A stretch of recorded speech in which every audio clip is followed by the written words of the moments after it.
Square feet कैसे मालूम करते हैं? ये हमारे पास 3 रूम है अलग अलग। पहले रूम का स्क्वायर फिट निकालेंगे। पहले रूम की जो लंबाई है 15 फिट है और चौड़ाई भी 15 फिट है। हमने आपस को लंबाई और चौड़ाई को मल्टीप्लाई करना होता है तो हमारे पास 225 स्क्वायर फिट एरिया निकल के आ जाएगा। ये सिंपल कैलकुलेशन थी। दूसरा रूम है हमारे पास जिसकी लंबाई और चौड़ाई बराबर नहीं है। इसकी लंबाई है 15 फिट 8 इंच और इसकी जो चौड़ाई है 15 फिट 5 इंच। जब हम आपस में इनको मल्टीप्लाई करेंगे तो आपका स्क्वायर फिट एरिया गलत निकल के आएगा। क्यों? क्योंकि ये जो 8 आपको नज़र आ रहा है, ये 8 और ये 5, ये इंच में दिया हुआ है। आपने इसे फिट में कन्वर्ट करना है। कैसे करना है?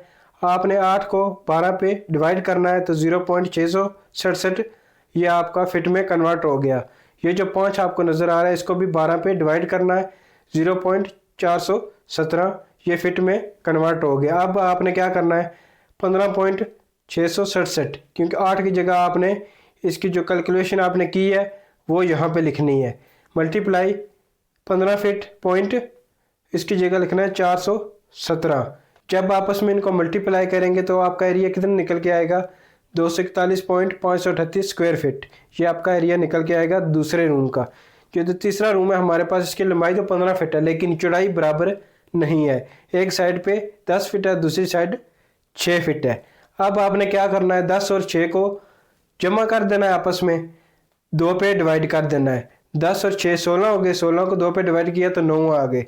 अब 9 को मल्टीप्लाई करना है आपने लंबाई के साथ 15 फिट के साथ, तो आपका 135 स्क्वायर फिट निकल के आ जाएगा एरिया।